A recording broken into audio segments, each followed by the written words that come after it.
Well, hi. I guess we're on. Welcome to the last in the series of the trauma-informed victim interview stuff.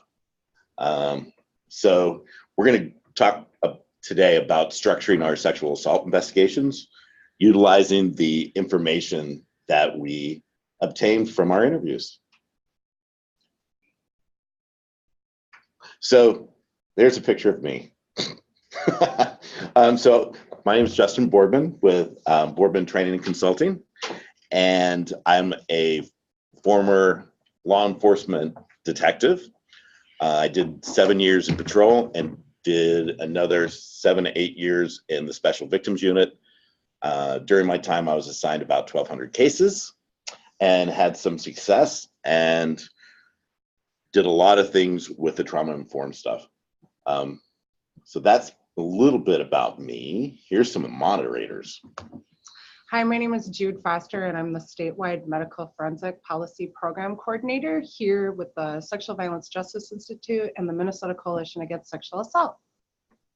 And I'm Ashley Stewars. I am the advocacy support specialist here at the Minnesota Coalition Against Sexual Assault.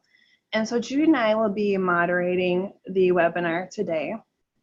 So if you have any questions, your lines are muted right now, but please chat them into the chat function. If you would like the question to go to everybody in the audience, make sure to go to the drop-down menu and click all panelists and attendees. And if you just wanted to go to Jude, Justin, and I, click all panelists in the drop-down menu. And there will be a time later where we ask you to answer some evaluation questions via the chat function. So just stay tuned for that. So thank you, Justin. Absolutely. And if you have questions while we go, just chat them in there and we'll answer them. All right. So let's go through a couple of our objectives today. Maybe. Click. Oh, hey, there they are. So we want to review the key portions of the previous trainings that we provided over this last year. We want to talk about ways to corroborate the elements. And we're going to learn a little bit more about the multidisciplinary teams. So here's the hard part. And this has been traditionally the hard part for sexual assault investigations, is helping our victims get from report to court. There's a lot of life things and procedures that sometimes will frustrate our victims so that they drop out. And we really want to try to get them all the way to court. So what helps us with that, for those of us that are in law enforcement, is the multidisciplinary team. They help us identify gaps in this process from report to court. But the key word to this is the teams and actually utilizing them. So we're going to talk about that a little bit. And our partners that support victims, they also support us. So we're going to talk about that throughout today. So the multidisciplinary team, what does that look like in your area? It could certainly look like a bunch of different things and a lot of different people at the table. All of them have their roles in supporting and being involved in these type of cases.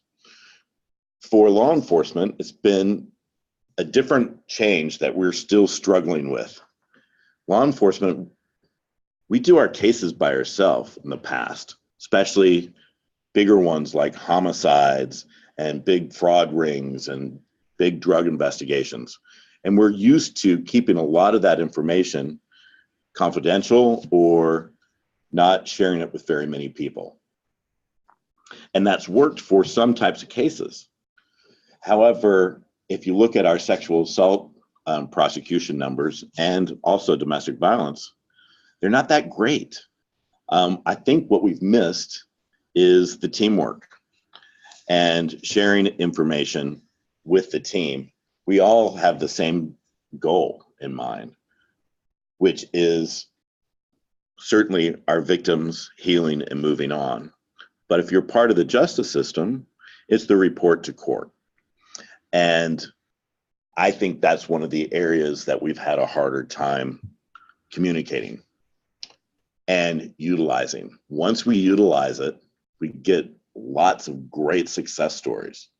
So maybe the emergency dispatcher, that's one that we've not really brought into our multidisciplinary teams as often as maybe we should.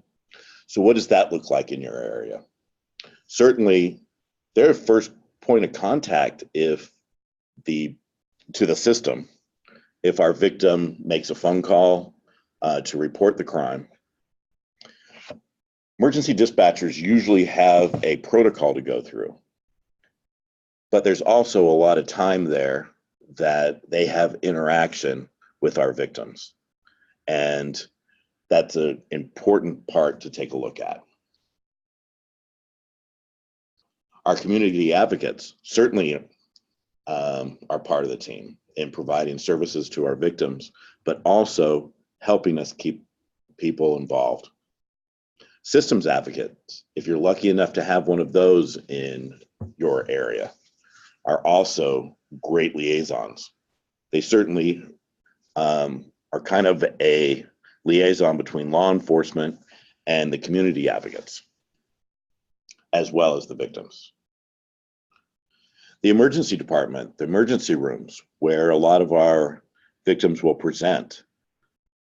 And before they even call police, they'll present to an emergency department. What does that look like? What are the services like there? Also, when we're thinking sexual assault and it's domestic violence related, we also have to start thinking about hearsay exceptions. So the emergency dispatcher will be on a recorded line, which is can be part of the case and a hearsay exception. Also, the emergency department and their records, even EMTs. And one of the most important people of the team, the sexual assault nurse examiner. Their reports are also part of the hearsay exception, but they're also part of helping our victims get from report to court by the way they're treated, but also they're there for our victims to make sure that they're physically okay and to also introduce them to services. Crime lab specialists. Now, this is one that sometimes participates and sometimes does not. But actually, the participation of the crime lab specialists are really crucial, especially if, as law enforcement, you have questions with what is YSTR or touch DNA, what's STR and that, serology, those sort of things, and how those are tested, and how does that work if I have a different piece of evidence that's not a sexual assault kit. Things like that. You can learn a ton from them. And then the prosecutor, they're kind of wrapping that up at the end, right? And what are they missing in the statutes and what are they missing in the investigation? And they're kind of at the end, so they get to take a look down the food chain, if you will. Victims' rights attorney, if you're lucky enough to have one available in your area, they're also a great resource to include because our system has the prosecutors looking out for the state and a little bit with the victim, but mostly the state. And then we have the defense attorney looking out for the suspect. So sometimes it's great if you have one available to be involved. So there's huge benefits with our advocacy and our multidisciplinary teams. They're filling in the gaps. So as law enforcement, we know a little about a lot. I like to think of us as maybe a Swiss Army knife. We have little tools to do things, but we know a little bit about a lot of different subjects. Where we haven't been taking advantage of our partners is they are specialists in their fields and can fill in those knowledge gaps to make our cases a lot stronger. And then they're a resource, right? During our investigation. If I have a question and I'm halfway through an investigation and I'm reviewing things, we have team members that can answer questions instead of just not getting them answered or ignoring them and just moving our case along.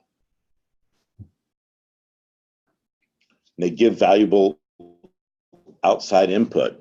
I've certainly in the past used the relationships that I have in the multidisciplinary team to run a case by them. I don't have to give them details of who my victim is or what they are, but asking, hey, what am I missing here?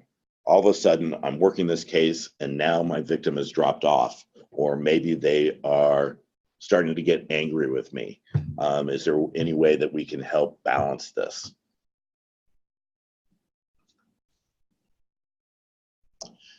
And support not only for the victims, they're also living a similar experience through this case or other cases like it. They certainly are feeling the pressure and the secondary trauma if you have a very bad, well, they're all bad sexual assaults, but if you have a particularly violent one or emotional one to debrief with, we're partners in this. We're all getting secondary trauma. So certainly advocacy is big for me. They've always been my go-to person in these type of cases, but they give resources and referrals. They connect the victim survivor with other agencies that can help. They make internal or external referrals like legal services, therapy.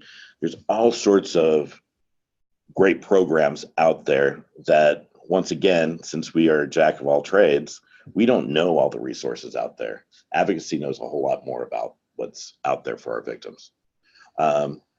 So even like providing assistance with housing, sometimes our victims are raped in their apartment by a neighbor. If that happens, we want to be able to navigate through that and maybe find them other housing. So connect the victim with other agencies, that sort of thing. Helping navigate the criminal justice system.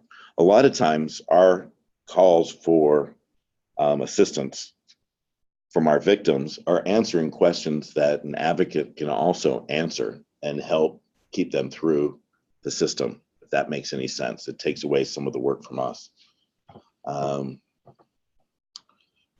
Yeah, so the services also are free for our victims, and depending on the confidentiality, if it's the systems or whatever. So we're also going to quickly kind of review the areas that we've gone through in each one, and then we're going to tie those up and with the case structure. So really quickly, here was the problem that we were dealing with as law enforcement before we learned about the trauma, is our victims have a wide range of behaviors. And sometimes it wasn't appropriate for the situation, and I just didn't get it. So a lot of what they would talk about would be inconsistent. And when all of us, whether you're law enforcement or not, have been lied to in our lifetimes, and we've caught people in lies. And that inconsistency is where we caught them. But that's what happens to people, a lot of people, when they're traumatized. So here was the issue, is our suspect and victim would go out on a date and their brains are communicating similarly. They're rational, they're talking to each other. And then you have that bam moment where the situation goes from consensual to not consensual. And in many cases, a lot of things happened with the brain way the memories are stored, and also with the body and its body reactions in many of our cases. Not all, but many. So then afterwards, our suspect was still communicating the way that they did before, and our victims are now communicating differently. If you want to get to those memories, you're almost speaking a different language. And so then the police would go out and talk to our suspects, and they're communicating similarly to the way the police officers are, and they can make more sense of what happened. But that was the problem there, is our brains were not communicating the same way as our victims were. And that's why the interview process was so important, because now we're speaking a different language to get back to those memories that we can get to.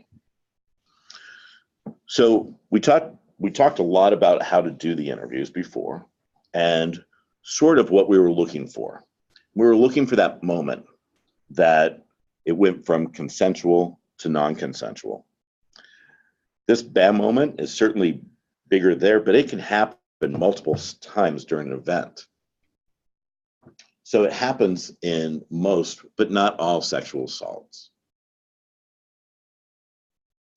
But here was the big thing for me, was if you were able to locate a body response from trauma, or even a mental response as how they're recalling memories from trauma, even though it doesn't happen in all cases, if you did find it in your case, your victim was telling the truth. And because it doesn't happen during consensual sex. So also, we talked about weapon focus and dissociation and focusing on like a single object or an area of the room. That also doesn't happen during consensual sex. So their perception is their reality. And we want to keep that in mind as we're doing this investigation and putting the case together to move to the prosecution. So when we were interviewing, we realized that there could be more than one BAM moment per situation. Some could be smaller, some could be bigger. But we wanted to interview a delayed interview around those. What we learned previously is, there's a lot of peripheral details that may not seem significant at the time if it was reported acutely, so right after the event. We want to record those because there's a good chance some of those could go away when we're re-interviewing a delayed approach. So we want to record as much as we can the first time that we talk to them. But then when we bring them back to do an interview, we want to concentrate and work out. So from the central details. So that BAM moment where it went from consensual to non-consensual, and then work our way out.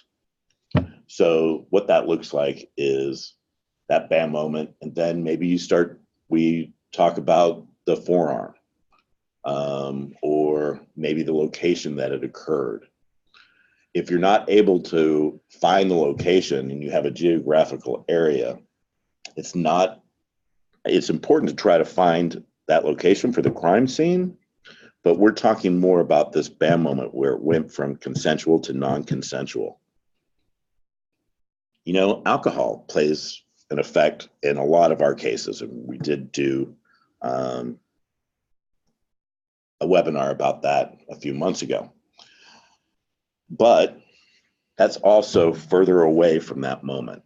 We want to try to get as much information as we can, but some of those details are going to fade as we work out. So even who poured the alcohol, who was making the drinks? Was it our rapist? Was it somebody else? So on and so forth. That's going to be less remembered the further away that you get from this moment. So the ratio to the suspect to the victim is certainly something that's very important that we want to get to, but they may not have as many of the details. Suspect information, descriptions. So color of their shoes. When we ask dispatchers to give us descriptions of an armed robbery suspect, we're trying to get all these clothing descriptions so that first responders might be able to locate the robber. However, what we learned before is our victims will concentrate on what was life-threatening to them. Color of the shoes isn't one of those. However, if you do get color of the shoes at the first interview, that needs to be recorded, because more likely than not, the follow-up interview, it won't be there. But the color of the shoes doesn't prove that it went from consensual to non-consensual, which is the focus of our investigation. How are they isolated? Certainly that's a thing, and we want to look for those grooming actions, and we're going to go through a little bit of that as well later. Witnesses, time of the day. Did it happen at 6 o'clock or 7 o'clock? Is that super important? It could be, but for the most part, they were raped, and we want to prove that. So we would do this with each BAM moment that we can identify, or around each element of the crime. So we work our way out peripherally. So now if we have our suspect, if we are going to interview our suspect, we want to work the opposite direction. So you would want to start talking about the peripheral details, because these cases, there's not very many witnesses, and we want to corroborate as many of the fine details as possible. So I would work my way out and towards the BAM moment. So you would go after that time of day. So let's go back, sorry. Then the witnesses, who else was there? Maybe, the color, what color shoes, that sort of thing. So all those details, you're working your way in to that BAM moment, because the suspect's going to really start to get nervous and maybe back out of the interview the closer that you get to the BAM moment. So if that happens, you have a lot more of the case that has already been corroborated through the suspect, whether they Mirandize or not. So some of the experiences that we want to look for when we're doing our investigation, whether we're talking to witnesses, if there was witnesses present, or in another room, or even with our suspect. We want to see this. What did our suspect see? So, and when we're talking to our suspect, it's more in consensual language, but, was she fixed or unfocused staring, just kind of looking off to a certain direction? Because we've talked about how dissociation works, and maybe our suspect can describe that for us. Intermittent periods of eye closure. She was awake some of it and some of it not. She seemed to be enjoying it, but her eyes were closed for a long period of time, which is also going to corroborate what her memory is of the experience. Rigid or trembling muscles. She was a little stiff, but she was awake. She was just looking off in the distance. That is describing a lot of the trauma that's not consensual. Sensations of coldness, right? You've heard of being white with fear. Our blood vessels will constrict, which will take heat away from the surface of the body. So a lot of times, sensations, she seemed a little cold. Numbness or insensitivity to pain. If you remember from when we were talking about trauma, that a lot of times you may not feel pain. You might disassociate from it. We used analogies of like if a saber-toothed tiger jumped out and grabbed you and started to eat you or chew off your foot, you don't want to remember that. We talked about officers that would get shot in the line of duty and not feel the bullet until later. Things like that. So they may have numbness to the pain. So if, for example, she was sodomized, which can be very painful, but she doesn't remember the pain, could be part of this. And when you're talking to the suspect, they could be corroborating that lack of pain. So, but then also their breathing rate. You know, when she came out of the back room, she was breathing really shallow or really fast. So all these descriptions help point towards the elements, if you will. So then after that moment happens, you know, did they experience the freezing? We always want to be looking at the perception. Her perception is their reality. So their perception is their reality. Sometimes they feel embarrassed, which is certainly why we have a lot of later reports. The tonic immobility, the collapse immobility, how they felt after this event. Maybe they fainted. So we want to concentrate on what they feared because their perception is their reality.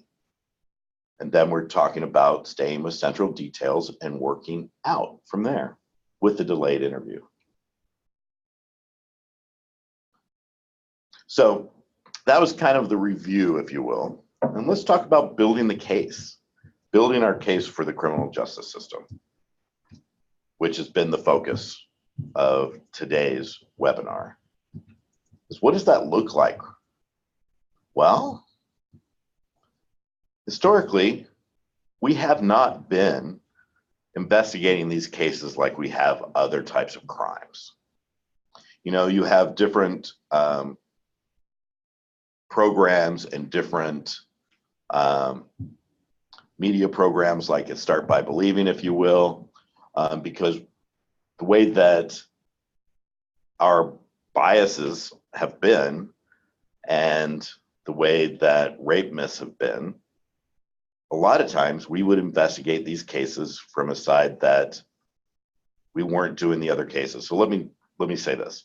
We wouldn't go into a bank robbery and ask and tell the teller, what did you expect was going to happen? You had all this money. But sometimes, not saying you particular, but some people in our culture may have gone, well, what did you expect with that dress? Right? I think we've gotten away from a lot of that, but it's still that same thought process. And we have not started from the same place as we would with a vehicle burglary. We wouldn't go investigate a vehicle burglary from the side of insurance fraud. We would go out, we would dust for fingerprints, possibly, and we would do our investigation. We haven't been doing that as much, especially with alcohol facilitated. So maybe let's do this. Let's say that you're going out and you've just been paged to go out and investigate a drunken assault with suspect information, just a bar fight, right? So you're going out to this bar fight where the victim is in the hospital and is making a report. Well, alcohol had nothing to do, it's not a defense that you were drunk in these situations. So maybe you get sent to the hospital for a knife stuck in a man's face after 4 days on a drunken fight. So are you going to question why they did a late report with a knife in their face? Well, you might ask that question and try to figure out why that took so long, but you're not going to question that there's a knife in their face, where in some cases in the past we've done that with sexual assault, right? So there's a knife in his face that he didn't want, just like our cases that involve alcohol. So how are you going to approach this? Well, you're going to go interview the reporting party. Certainly, if it's the emergency room, you're going to talk to the nurse, but then you're going to go talk to your victim, right? Saying, well, how did this happen? And you're going to collect evidence like that, right? There's a knife in his face. And so how are you going to do this? Well, you're certainly going to take photographs. You're certainly going to, if possible, retrieve the knife, or if it's been removed, for evidence. It's the same as with sexual assault. So you will go and collect evidence just like you would any other crime. But we have not been doing that as often. You're going to gather physical evidence. You're going to hear his story. We were arguing and we were drunk and, we stumbled outside. The bartender told us to go outside. We went outside, we started to fight, and then he just took out this knife and stabbed me in the face. Okay. So we're gathering our physical evidence, and now we're going to go corroborate. We've been like we have in the past. So what are you going to do? You're going to go interview the suspect, and you're going to corroborate this knife to the face. More likely than not, you're going to start with the peripheral details, working your way into that moment where he impales him with a knife. So we're going to go, all right, dude, so you guys were drinking, and then you started arguing, and the suspect's going to agree to that stuff. And then you're going to go, then you got booted outside and you started fighting. And then tell me more about the knife. Similarly with sexual assault, this guy's going to say it was self-defense, right? Whereas our suspect in our sexual assaults are going to say it was consent. So we need to weigh those options, right? So gather more physical evidence and corroborate. Maybe that looks like a suspect exam, which are they're awesome if you've not had one or done one for your cases before. And you're going to corroborate the suspect side. We do victims fairly, and we also investigate our suspects fairly. Most of this concentrates on the victim side, where we have been weaker in the past.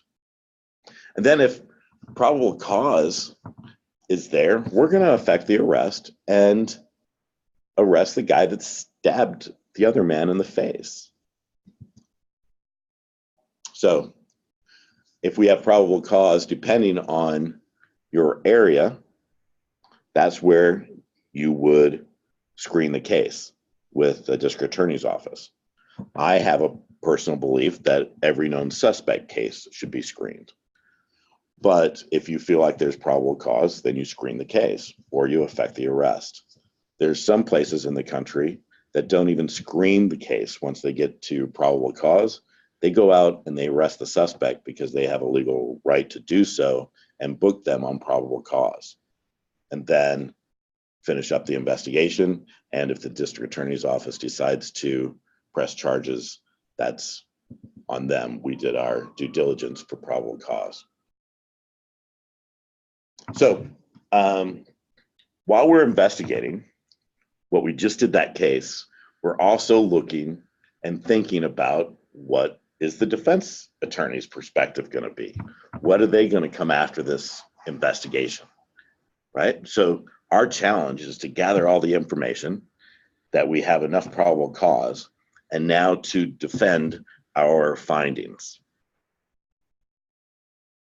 So they're certainly going to come after our victim and pick on the credibility, certainly the alcohol, certainly all the rape myths, things like that. So we want to be able to defend those. They're going to pick on the rape myths. You know, it was just drunk sex, or, you know, maybe it was regret sex, or they're going to say, you know, What did she expect was going to happen for wearing that? They can do all sorts of crazy things from the defense attorney's side. So we want to be able to have those answers in our investigation, if possible. So they're certainly going to come after us. They're going to pick on your investigation. They're going to come after you by what you left out of your police report. And as I review police reports around the country, we're seeing that a lot, where people aren't documenting their work. So whether they pulled a certain report or looked in a certain database or where they got their information, we have not been documenting that very well in our police reports. And we're going to go through some police reports towards the end to see what we can find. Impeachment by contradiction. So then they're going to challenge a lot of your findings. So the most important portion of the investigation, I feel, is our documentation of the victim interview. Certainly, we hope you have it recorded, but that also differs in opinions from Massachusetts to Utah to Minnesota, whether we are videotaping and recording our victim interviews. However, I feel, and have not had any pushback from my prosecutors, in fact, they want them recorded. So, but we're going to document these because our reports are going to be reviewed by a lot of people. They're not necessarily going to be watching these interviews. They're going to read through the documentation, whether it's for a search warrant or whether it's for this, that, or the other. So we want to show the trauma. We want to show that from our victim's perspective, right? Their perception is their reality. And if there was trauma that we can document, whether it's a BAM moment or whether it's tonic immobility or now they can't get their story straight, we do want to document that because that shows a moment in time that was not consensual and it's backed up by science. And so we want to show that in our reports. And then the corroboration of that. And you can corroborate these moments in tons of different ways. So what was the victim thinking? What were they feeling? So we want to show that. So maybe the forearm is the mechanism and they felt like an elephant was sitting on their chest and they just started to freeze. So we want to document that. It felt like an elephant on my chest. We want to show that fear. We want to show what they were feeling. That BAM moment, if you will. So in our reports, we want to be objective, especially as law enforcement. We're going to do two sides of an investigation. Our victim side, suspect side. Details, details, and more details. These type of interviews that we've been doing on the trauma-informed victim interviews are providing us with a lot of details, a lot of information, which is great because it gives us more items and things to corroborate around that BAM moment. So we want to show the grooming. And there's a slide later on where we talk a little bit more about grooming, and we're going to look at some of the police reports and maybe pick some of it out. The force, we want to show the coercion, but the premeditation. So this is interesting. So with stranger rapes, you're going to have some premeditation. With acquaintance rapes, you're also going to have premeditation. We want to document that. We want to show that. We want to show that thought process. Our reports need to be written on about an 8th grade level for our jurors. And we want to use direct quotes whenever possible. So, quote, it felt like an elephant on my chest, end quote. So we want to be able to be able to do things like that. So we also want to describe the victim's emotions. And, you know, when we were starting this change in the mid-90s when it came to domestic violence, which was before my time in police work, we were starting to learn how to document victims' emotions in our reports. Sometimes we're good at it, sometimes not so good. But she was hyperventilating, her face was flush, and her makeup was smeared down the side of her face. We want to document that in our reports, that emotion, but we also want to document it with a photograph, if at all possible. We want to document the details that can be corroborated. So maybe they disassociated at the clock, and it was 2:36 in the morning when she was raped. But we're going to think about that clock, and we're going to get descriptions of that clock and what was around it, if possible. And we would like to corroborate that on the crime scene. So things like that. Maybe it happened during a particular TV show on TV. Which would also, we could corroborate that TV show was on that day and also around the same time frame, which would also help add it to our timeline. And we want to include all the facts, even those that are favorable to the suspect. We are balanced investigators and fair, so we will document those as well. So now the language. This is something that has been newer to me in the last 5 years or so, is when I write my report using consensual language. So we want to avoid it. When I said, you know, they had sex. So back on Saturday, this happened, and they had sex. If she is reporting a rape, then we need to use that language. Rape is non-consensual sex. So we wouldn't use they had sex. On the suspect side and how he's reporting, we need to use his language. And it may be consensual. More likely than not, they're describing consensual. So we might use that language on their side of the report. In terms of affection, like when I'm describing that there was fondling. So the suspect fondled her on the bus, and he sexually assaulted her on the bus or committed sexual battery by grabbing this part or whatever. Consensual language is important, avoiding terms of affection and consensual language. So avoid mutual participation as well, especially in the victim's report. They engaged in, they performed, that sort of thing. So he had her perform oral sex. She was sodomized, that sort of thing. So certainly there's a bigger no-no list, but really quickly, sharing our personal opinions in our reports is not a good thing. We're trying to be objective, right? So in some cases, when I've reviewed reports, you will see that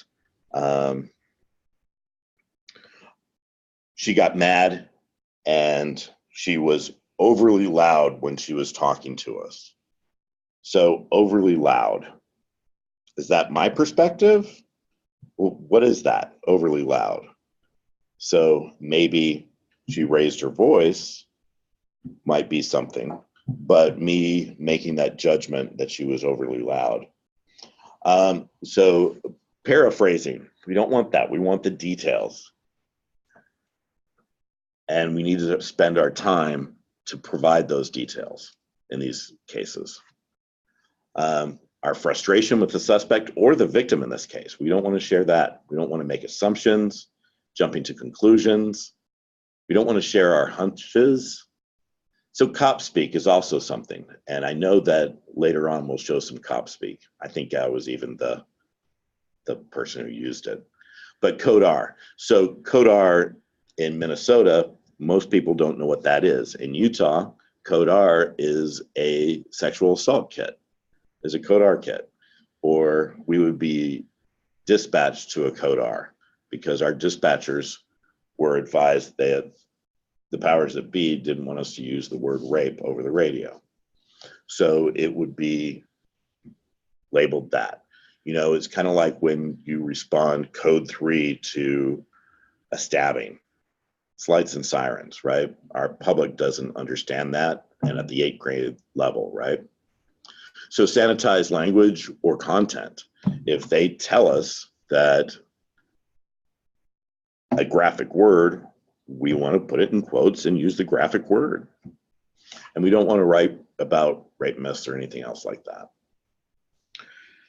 So during this webinar, we also talked about alcohol facilitated, like we've mentioned a few times. And we want to document this in our reports. Alcohol facilitated sexual assault is a very difficult crime to get to the standard of criminal cases. It can be done, however, and you do that by your documentation. So we want to document this cognition, which is the area responsible for judgment. So alcohol will start with our cognition portion and start numbing your central nervous system all the way to the psychomotor, or if you will, just physical, right? So you might start feeling a little loopy at first, and it brings down our inhibitions, so we get more relaxed and fluid, and we will do things we might not normally do. Sometimes it changes our personalities, certainly intellectual. We may be numbing different parts of our brain that can make more rational decisions. And also our emotional states. Sometimes it can make us very emotional, whether it's sad or whether it's happy. And then we get over to the psychomotor skills, muscle coordination, balance, certainly eye movement when you think about eye nystagmus and DUIs, so driving under the influence. But what we want to do is show the level where our suspect is and where our victim is in this scale from cognition to psychomotor skill. So maybe you look at it this way. So let's start thinking about a scale. So let's go ahead and put our triangle up there. And we want to show that our victim is more on one side than the other, and the same with our suspect. So maybe our suspects had a beer, and our victims had a beer, and then 2 beers. So who is providing that alcohol? Who is, maybe it's our victim. Maybe they do want to get a little bit more loose, if you will, which what alcohol does. Then maybe our suspect has another one, but then keeps providing more and more alcohol to our victims. So what does this look like? And we want to document this in our reports. And what does it feel like? So when we're talking to our victim, what does this feel like at, what is that, 6 beers, so a 6-pack? What does that feel like? Well, it feels like I can't walk. I have to lean up and be propped up onto something. Okay. So we're comparing that to the 2 beers that our suspect had, who maybe gained some liquid courage, if you will, to take down their inhibitions to actually act. So alcohol facilitated sexual assault can look like a bunch of different things. So our suspects may go to 30 parties and only find the situation once where it was right and they had lowered inhibitions to act. So we want to show what that looks like. We want to compare the intoxication once again. So was the suspect able to do other things? Were they, could they walk? If they couldn't walk, then they're on one side of that scale, and it's going to be harder for them to sexually assault. Could they talk without slurring? Once again, that starts to show which part of that scale they're on. Drive a car, use their phone, their credit cards, other physical actions. So to use their phone and to text takes fine motor skills. Those go away at a certain part of that intoxication. So we want to find out about our suspects. So even when we're talking to our victim in the interview process, they may be describing that he drove me home. That puts somebody on a different side of that scale. So if he's able to drive her home and she's unable to walk, you can see which side of the scale we're on. And so when we're talking to witnesses, we also want to get that from our witnesses as well, because we want to corroborate. There we go, corroboration. So it compensates for a lot of our lack of memory of our victims. So alcohol and trauma each takes a toll on memory, but together and combined, it makes bigger gaps a lot of the time that we can't fill in all the gaps. But we can corroborate, and that will fill in some. So each piece builds on another, kind of like what we showed with those scales with the BAM moment and the peripheral details. It builds on the other to build our case. It helps show that our victim is credible, because these cases usually have no witnesses. They may have witnesses to what we're corroborating and the level of intoxication, but the event itself, usually there's no witnesses. So we may want to get medical reports, 911 reports, eyewitnesses or ear witnesses. Maybe they heard something from outside another room. Physical evidence, if you're able to. So I interviewed a victim once that was raped in her new apartment by her significant other. And it was a particularly painful rape. It was a sodomy. And when he would do this, she would focus on a certain area of the room and kind of disappear. So she was describing it like a dissociation. So I had her describe the direction that she was looking. And she said that she was looking at the front door. I want you to think more about that front door for a moment.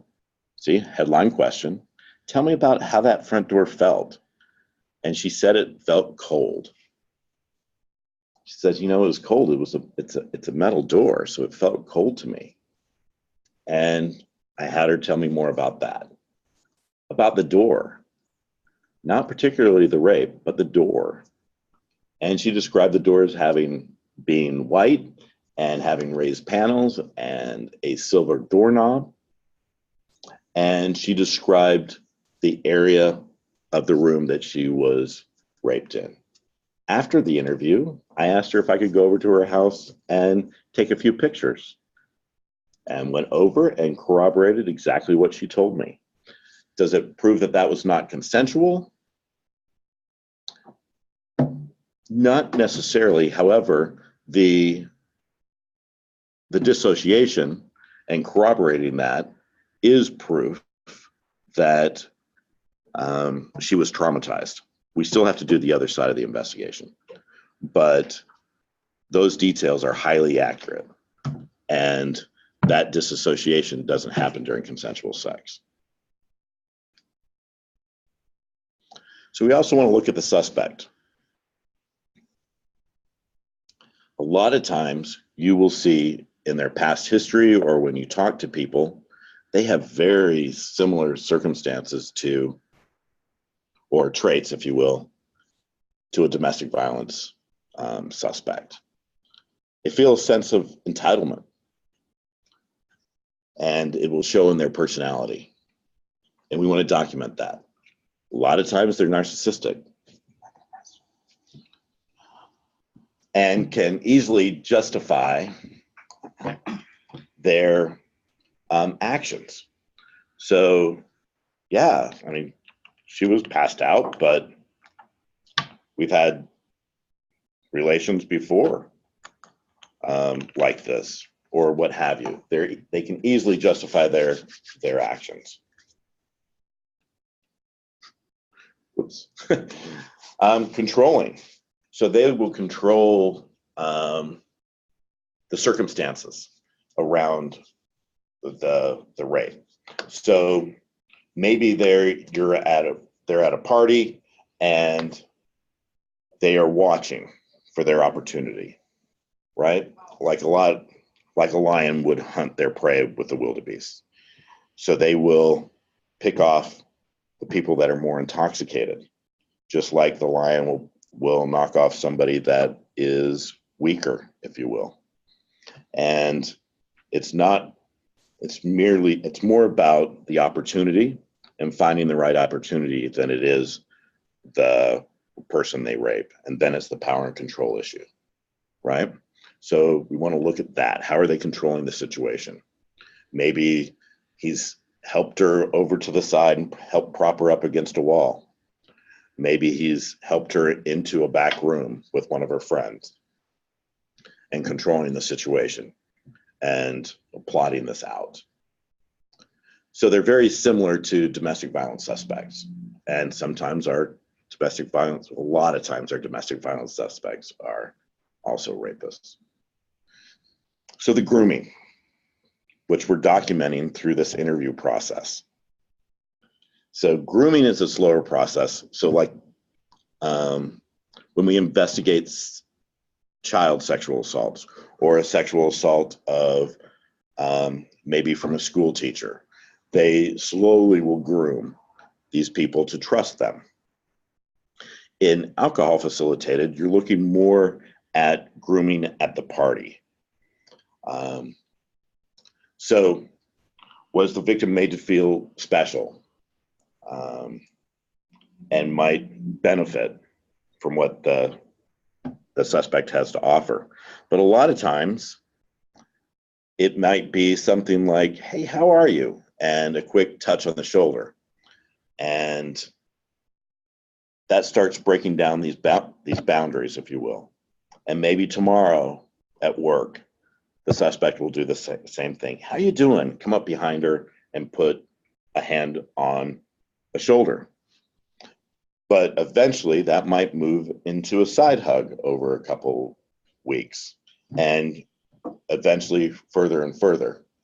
So it's kind of like, how do you boil a live frog? Well, you turn up the heat very slowly. And that's kind of like what grooming does to our victims. But it can also be shorter. So here's a drink, cheers. And then later, more and more. So let's see here. So the boundaries get blurred with grooming. And there's also a lot of trust that goes into that. So they're building trust with their victims that they didn't assault them this time or just now, but in the future, it's going to happen. So let's take a look at this. There's actually about 3 pages of this report. So I want you to take a look at that for a second, and I'm going to go through it.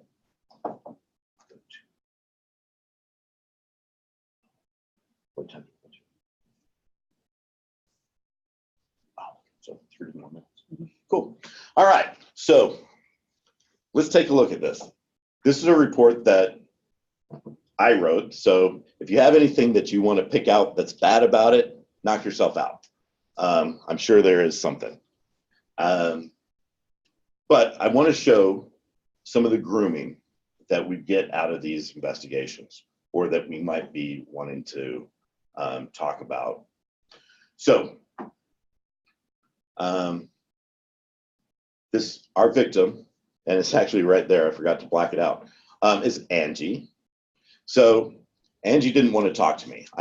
I saw on our computer that we had a victim at the hospital that was waiting for a SANE nurse or an investigator or a patrol officer to come out. And in my city, sometimes our people can wait hours because of the volume of calls. So I actually just got up from my desk and went and took the call. I knew I was on call that week anyway, and it was going to be mine. So went out and talked to her sister.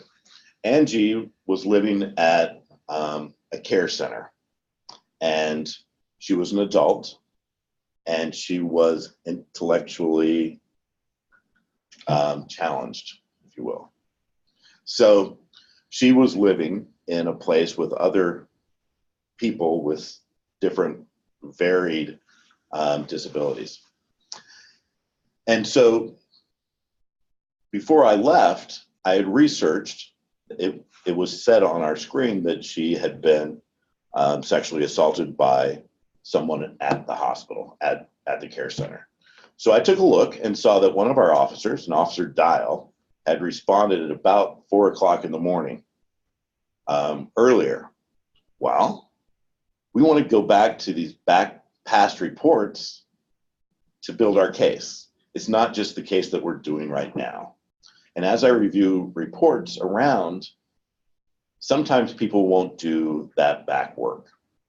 So I found that there was a 911 call, and it came across that there was a resident, what happened to be the victim in this case, was going after a male worker at the care center. So I pulled up his report, which was what we would call a short report. So it wouldn't be a long report. He just went out, kept the peace, and left. So he reported that the female resident was not leaving this person alone, the employee, and is 1096. So 1096 is a 10 code for mental subject in my area. So not very many people have access to these short reports. However, they can. And certainly that is cop talk, 1096. That doesn't make a hill of beans worth a cent to most people. And he documented that she was upset that he would not profess his undying love. And she went back to watch TV back in the back room. So that was a little weird. So the sexual assault supposedly happened from, or allegedly, or not allegedly, reportedly, happened from our person that made the 911 call. He was actually backed into a room, a back closet. So in doing so, I wanted to verify and corroborate this event. So he called police at 3:54 in the morning that this individual was trying to assault him, and he had locked himself in a closet. And so what do? Well, you corroborate it by pulling the 911 calling and that call. So actually you could hear her in the background yelling and screaming at him about how mad she was. Well, this is interesting, right? So let's go to the next page here. Unless you saw some other things in there that we can talk about. We want to proofread, certainly, see what spell check doesn't catch. We talked about Angie. She wanted to be called Angie, so that's in quotes, but her real name was Angela. So we want to put this stuff in there.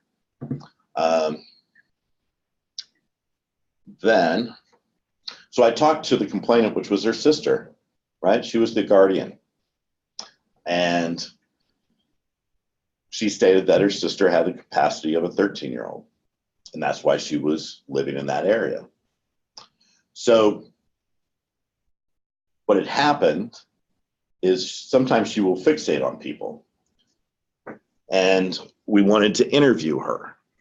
Well, my police department didn't have a soft interview room, so I was lucky enough to go to a children's justice center that was more set up for somebody with that type of capacity, if you will. So she didn't want to talk much. She was very well groomed, if you will, into loving our suspect.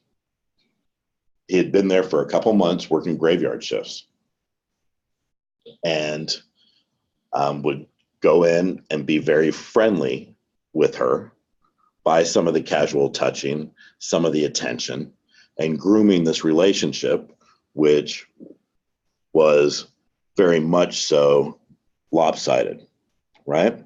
So he had a position of trust in that facility, being the graveyard supervisor and really the only employee, and he was in charge overnights. So he started grooming. So she talks about we had sex, which is certainly consensual language, but the grooming portion of this was that it would become consensual from her point of view. That's what our suspect did. Our suspect worked this situation and groomed her because of the position of trust. So we want to document how he did that. And so then she talked about the privacy issues there, and where, from her perspective, the consensual sex occurred, right? So it was in front of the TV and in the sofas in the area, and it was usually in the middle of the night when people were sleeping.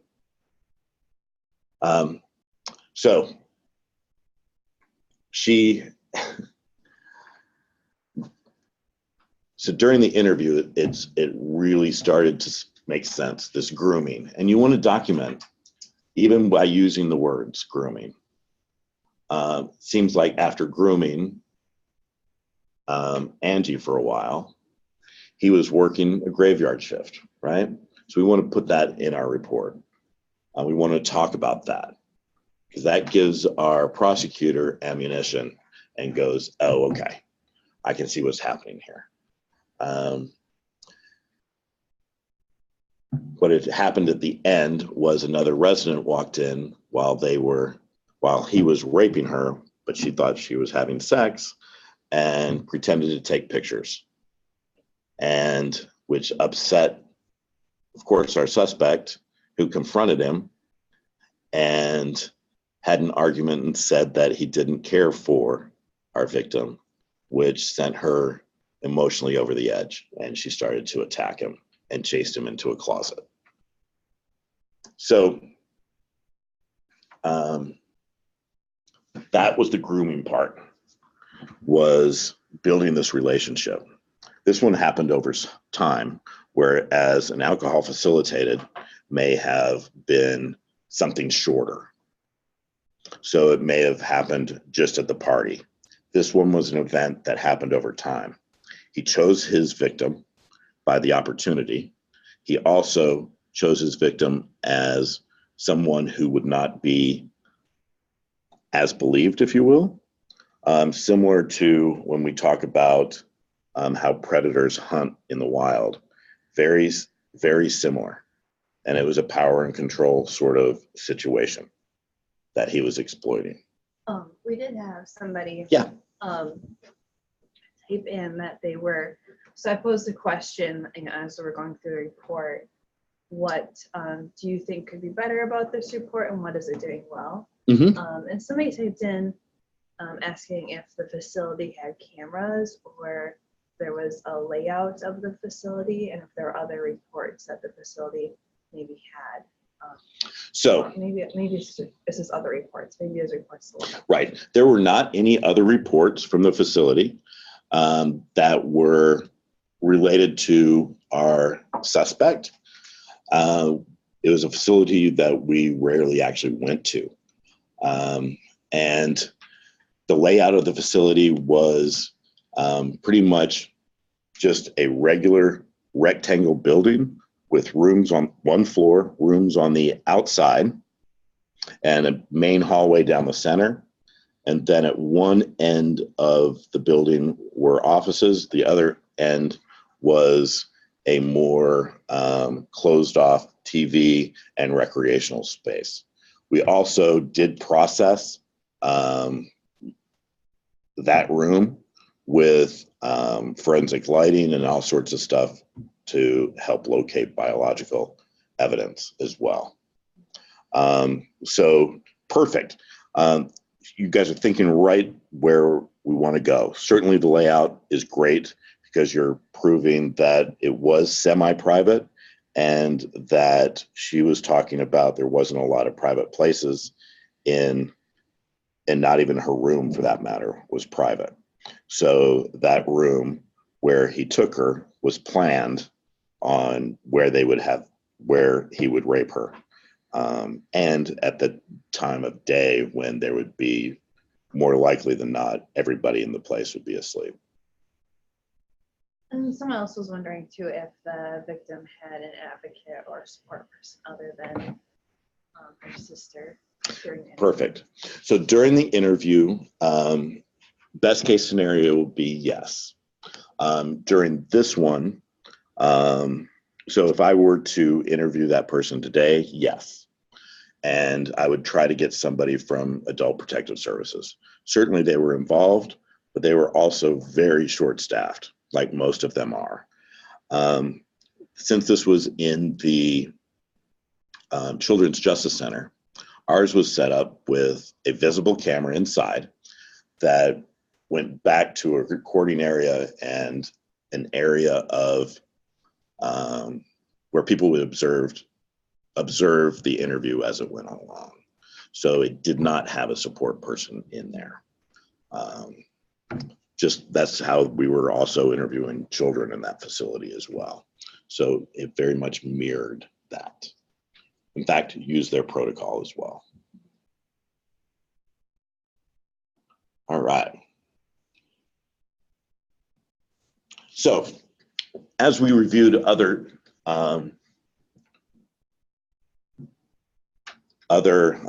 police reports, this one came up. So our victim says, we knocked off some of the front and some of the end of these, but I wanted to show some of these reports and how they would groom. So this one, her dad put her up on a stool. This is a child case, and because she was too small to get there herself. And then she would get the stool next to the grandfather, who was our suspect. And during that time, he would touch her, and this would escalate. So it would usually stop there. So whenever she went to go visit, he was always at the bar drinking in their house, and she would get put next to him.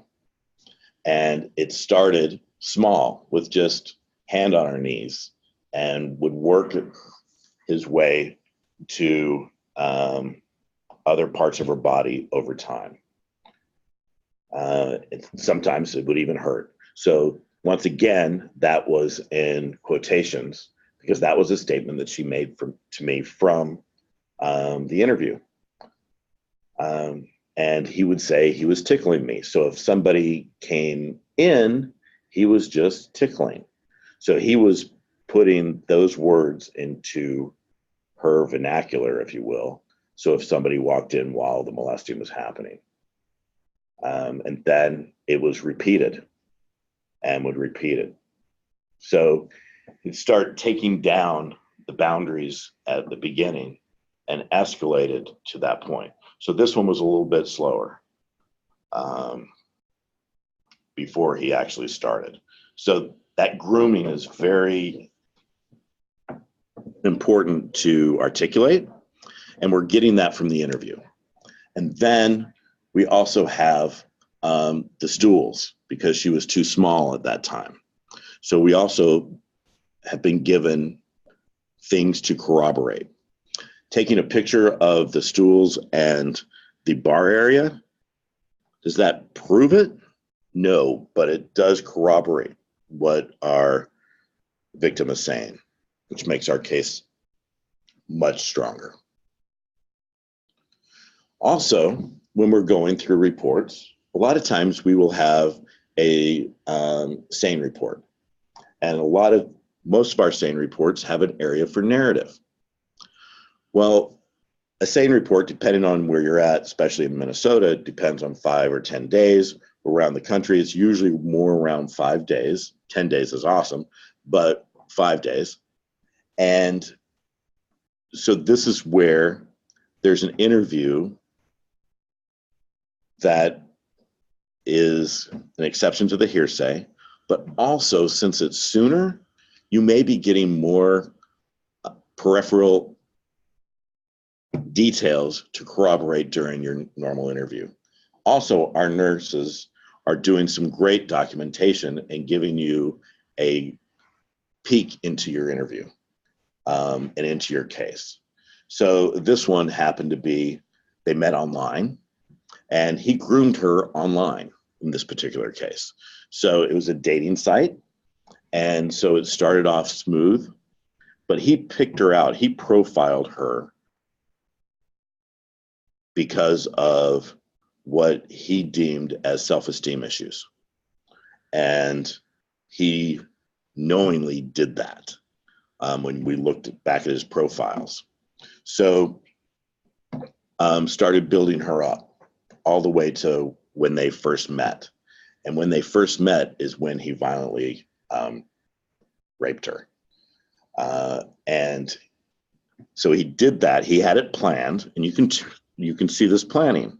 So through the electronics, through her text messages and her dating profile on the site, you can see where he was building trust, even bringing in church stuff to her, and then saying you should come to my house and watch a movie. But since you don't feel terribly comfortable yet, let's meet in a parking lot first.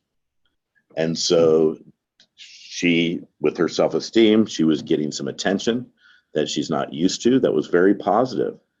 And he had her come to the parking lot and get to know her a little bit more and said, hey, I'm really proud of my house. Come take a look at it. He is setting the trap. And we want to document this through the report and through our follow-up interview from here, right? And so once at the house, he wants to show her around the house. So he shows her around the first floor and then to the bedroom where his trap is finally unlaid or exposed, if you will. And he grabs her and he kisses her and she tries to pull away and he bites her lip hard, causing injury actually, and then assaults her. And then also on the sofa assaults her and controls her. This is very brief and we won't go into the graphics of this one, but it was very graphic assault. And so he had started grooming all the way, had it planned to his home, and then took the tour around the house, and then where the attack took place, the first attack, there was 2, but over on a short time. So There's a couple. yes. So I just kind of encourage people to continue to type in what they think is going or what's going well with the reports and what could be better. And somebody mentioned that, you know, if they were interviewing this victim survivor, that they would ask questions about when she said the suspect started doing stuff, ask her what that meant. Sure. A little bit more. And then somebody said, as a victim advocate, I am really impressed with how these reports are being done. The background history piece is so huge and lacking so often. I really appreciate that being pointed out as of utmost importance.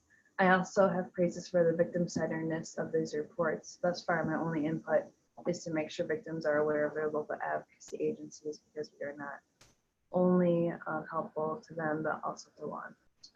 Absolutely. And thank you. For these reports, it was a long time coming to get to this point. And we're trying to improve as a whole profession. Yes, so in her interview, with this one that's on the screen right now, we did have a systems advocate in there. She was also given resources by our systems advocate to use the local, it was our rape recovery, which was a community advocate, which she did. She was also given a referral. We were lucky enough to have a victim rights law clinic, and so she was provided with that as well. And so she had those type of resources. And in fact, this one here invited me to her wedding a year ago afterwards, which was kind of sweet. So now going back to corroborating, asking her more around, started doing stuff. Yes, we want to go around. We want to ask more questions about that. This is a hint in to your case for a follow-up interview. So we would certainly do that in that follow-up interview. But this was documented by our SANE nurse. And so also with photographs. So we corroborated, if you will, the red and swollen bruise of her lip. Also some other bite marks that were on her neck and other parts of her body were also documented. And what that did, especially for the sexual assault exam, is gave the interviewer, being me in this case, a roadmap. So if during the interview she did not articulate her lip, we could get back there in a trauma-informed way and talk more about that offense and corroborate that mark. In some cases, I've gone through an entire interview and then quickly reviewed at the end the SANE report, which I probably should have done during, and went, oh my goodness, she didn't talk about the oral sodomy assault. And so went back and articulated that and got it charged. So we want to go through these, and especially during the interview, if you're looking on the screen here where the arrows are, we wanted to talk about these particular areas. So, so the verbal threats, he kept making me tell him that I liked it. So let's take a look at the suspectology there, right? We talked about controlling. We talked about narcissistic. We talked about all those sort of things. That is a window right into there. And if we talked about how did that make you feel when he was having you say those things, the feeling question, certainly it makes us all right now feel sick and icky. But to her, it could have certainly done that, but also fear and things like that. What this interview process does is also brings in a lot of emotion from our victims. These interviews are very, very heavy. And if they're recorded, a lot of times that will go to the defense attorney and they will see these very heavy interviews and go, uh-oh, I don't want to put this person on the stand. And they may settle out faster. So, he might have, we have over here on the left-hand side with finger and hand. In this case, it was a hand. So we went back and articulated and corroborated what she told the nurse 3 or 4 days previously. So again, we're corroborating and proving our victim right, but we're also going to go back and give our suspect and get their side of what happened. He bit me, bit my lip. So we want to go back and corroborate those places. So, and the other injuries while we're going through a SANE report, if you're lucky enough to have one. But if not, and you just have initial photographs of some injuries, that's what we want to go back and corroborate. So also this, in some cases, especially with sexual assault exams, we are giving our victims, or trying to give our victims, their power back by giving them little, sometimes big decisions, but also little decisions. You know, do you want a drink of water, or do you want to sit here, or do you want to sit there? Whereas here, our nurses will give choices to our victims. And this one, she declined giving her clothes. A lot of times people will, or defense will go after this decline and expose that and say, see, she's being uncooperative. There was evidence there that could, you know, exonerate my client, so on and so forth. So if you see that, we can ask that in a nice way. So I see that, you know, they asked if they could take your clothing for processing, and you decided that you didn't want to. Can you tell me more about that? Well, in her case, these were new clothes. She didn't get new clothes very often. Her self-esteem was low. And so that was the reason. So now we can explain that. So we wanted to do that through our interview. So our case plan has been the same as always. You want to add the fundamental components. We want to talk about the victim and the offender relationship. The alcohol factors, where the balance is, right? We've got to take a look at that scale. We need to articulate that scale. Our forensic questions, we want to talk to our witnesses, sometimes an updated interview, because they may still be adding information as it pops into their head, and our suspect contact. And depending on the state, a pretext phone call is always nice if your victim feels up to it. You can get some great evidence that way. And then finally, you want to be a consultant to the prosecutor. If you have the known suspect, I'm certainly an advocate of screening all known suspects. But if you're screening your case, you want to be a consultant to the prosecutor. You want to show your work, your good job that you did when it came to corroborating this or documenting the grooming. You want to show the prosecutor that and ask questions and answer questions about it. So also, you know, in my experience, here's where the neurobiology of trauma popped out from our trauma-informed victim interview, this tonic immobility. And you know what? I think the nurse also documented that in their report. They could be used as a witness on the neurobiology, things like that. So where you might be able to need an expert to corroborate.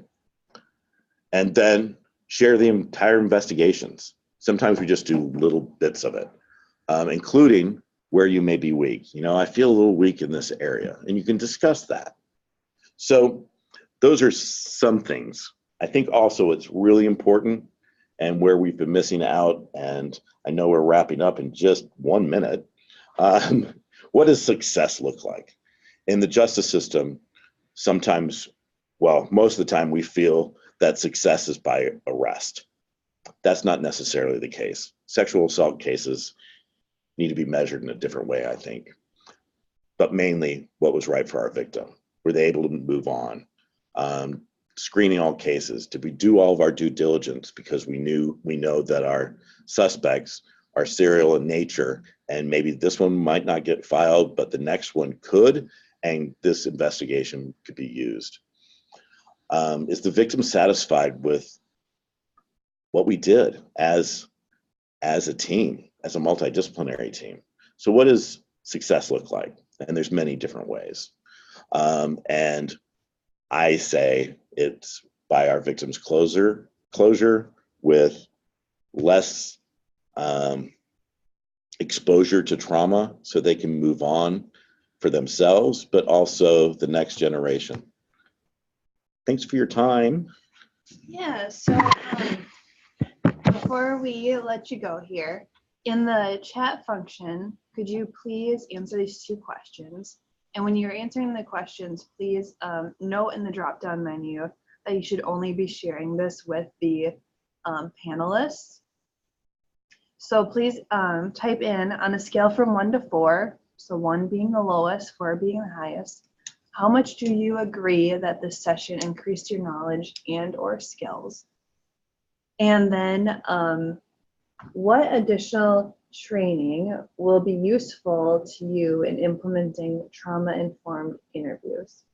So if you could go ahead and type in those 2 questions.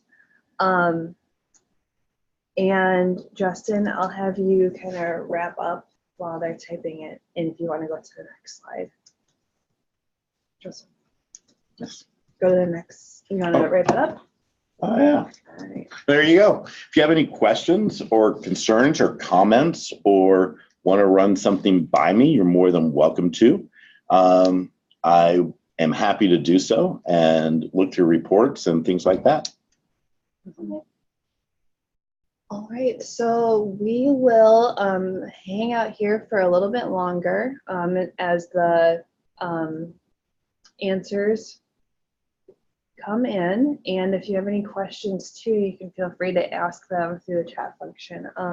So we will go ahead and just hang out here for about a couple more minutes and then we will close out. But for those of you who have typed in your evaluation responses, feel free to log out, and we thank you so much for joining us.